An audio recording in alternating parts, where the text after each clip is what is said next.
नमस्कार।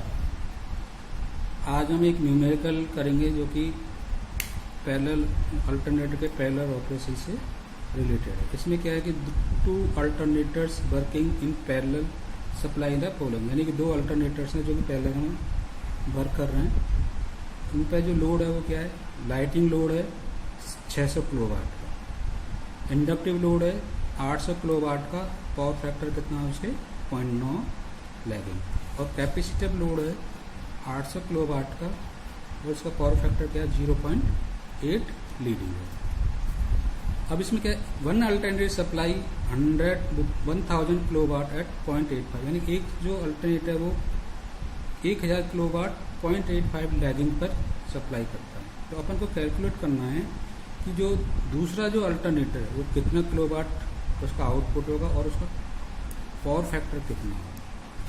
तो चलो इसको अपन देखते हैं क्या होता है इसमें। तो सबसे पहले जो लाइटिंग लोड है, चूँकि लाइटिंग लोड क्या होता है यूनिटी पावर फैक्टर पर होता है, तो इसमें जो एक्टिव पावर होगी वो कितनी होगी 600 किलोवाट होगी। कॉस फाई कितना होगा 1 होगा, टेन फाई क्या होगा इसका 0 होगा, इसलिए इसकी रिएक्टिव पावर क्या होगी, रिएक्टिव पावर क्या है पी टेन फाई, यानी कि 600 टेन 0, यानी कि क्या होगी रिएक्टिव पावर सप्लाई करेगा वो इस लोड के लिए 0 टोटल लोड के लिए। अब दूसरा है for inductive load. Inductive load में क्या होता है, एक्टिव पावर कितनी है 800 किलोवाट, इंडक्टिव पावर कितनी है 800 किलोवाट, और पावर फैक्टर कितना है उसका 0.9 लैगिंग। इससे 10 फाई निकाल लेंगे, जो 10 फाई आएगा 0.4843 आ जाएगा। तो इसमें जो इस लोड के लिए जो रिएक्टिव पावर की जो आवश्यकता होगी वो कितनी होगी 800 इंटू 10 फाई, इसको मल्टीप्लाई करेंगे तो कितनी आएगी 387.44 kVA। इतनी रिएक्टिव पावर की इसको जरूरत पड़ेगी। तीसरा जो लोड है वो कैपेसिटिव लोड है। इसमें एक्टिव पावर कितनी है 800 किलोवाट, पावर फैक्टर कितना है इसका 0.8 लीडिंग। इससे अपन 10 फाई निकाल लेंगे, 10 फाई कितना होगा 0.75, चूंकि इसको लीडिंग पावर फैक्टर इसको क्या लिखेंगे अपन नेगेटिव लिखेंगे। तो इसके लिए जो रिएक्टिव पावर की जरूरत पड़ेगी वो क्या होगी -800 इंटू 10 फाई, यानी कि 0.75, यानी कि -600 kVA। यानी कैपेसिटिव लोड के लिए इतनी नेगेटिव केवीआर का मतलब क्या है कि ये सप्लाई करेगा रिएक्टिव पावर, ये लोड है। अब इनका टोटल कर दें तो टोटल एक्टिव पावर कितनी होगी PA1 plus PA2 plus PA3, इन तीनों को जोड़ दो, यानी कि 600 किलोवाट इससे आई, 800 किलोवाट इससे आई और 800 किलोवाट इससे, यानी कि 2200 किलोवाट टोटल लोड जो दोनों अल्टरनेटर्स पे कितना 2200 किलोवाट।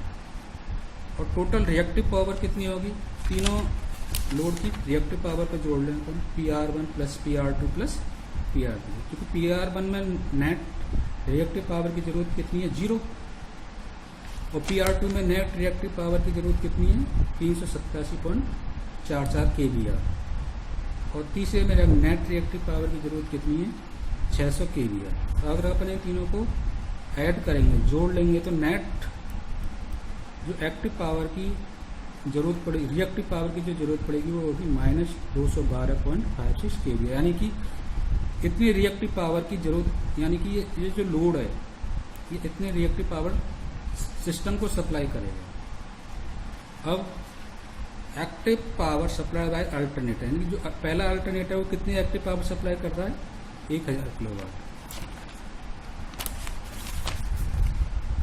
उसका पावर फैक्टर कितना है 0.85 लैगिंग, इसलिए वो 10 फाई कितना हो जाएगा, इससे निकाला 10 कॉस इनवर्स 0.85, यानी कि 0.61974।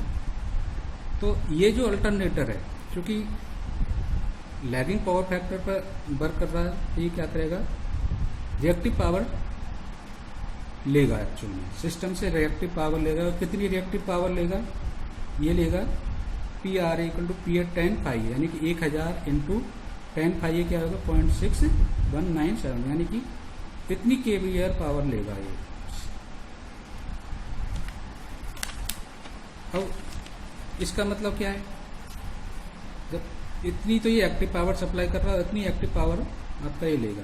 तो जो एक्टिव पावर सप्लाई है अल्टरनेटर बी, दूसरा जो अल्टरनेटर है वो कितनी एक्टिव पावर सप्लाई करेगा, इसमें से जो टोटल में से इसको घटा दें पहले जनरेटर में। 22 का टोटल एक्टिव पावर है, 1000 की ये सप्लाई कर रहा है, तो ये दूसरे जो अल्टरनेटर है उसको 1200 किलोवाट का एक्टिव पावर सप्लाई करनी पड़ेगी। रिएक्टिव पावर कितनी सप्लाई करनी पड़ेगी, तो टोटल रिएक्टिव पावर में से अल्टरनेटर 1 की रिएक्टिव पावर को माइनस कर दें, तो टोटल रिएक्टिव पावर की जरूरत कितनी है अपन को, -212.56, ये -212.56, और ये कितनी सप्लाई कर रहा है दूसरा वाला, इतना, इसमें से घटा दो तो ये हो गया -832.3 kVA। इतनी रिएक्टिव पावर की सप्लाई की जरूरत पड़ेगी। तो अब इसकी एक्टिव पावर पता लगी और रिएक्टिव पावर पता लगी। तो tan phi क्या होता है, active power upon reactive power upon active power, इन दोनों का जो रेशियो होता है वो tan phi होता है। तो 832.3 अपॉन 1200, तो इसकी जो वैल्यू आई tan phi की वैल्यू आएगी 0.6936। इससे अपन फाई की वैल्यू निकाल लेंगे, cos phi की। तो cos phi की यानी कि जो अल्टरनेटर सेकंड है वो किस पावर फैक्टर पर वर्क करेगा, तो इससे अपन cos phi, यानी cos phi भी क्या होगा, cos tan इनवर्स 0.6936। इससे जो दूसरे अल्टरनेटर है उसका जो पावर फैक्टर होगा 0.8216। लीड, चूँकि ये नेगेटिव आया है आपका, ये क्या है, नेगेटिव है, तो नेगेटिव है तो इसका मतलब क्या है, लीडिंग पे वर्क करेगा। तो इस तरह से अपन ने ये जो न्यूमेरिकल है इसको सॉल्व किया, बहुत अच्छा न्यूमेरिकल है, एग्जाम में आने के पूरे चांस रहते हैं इस तरह के नंबर के। धन्यवाद।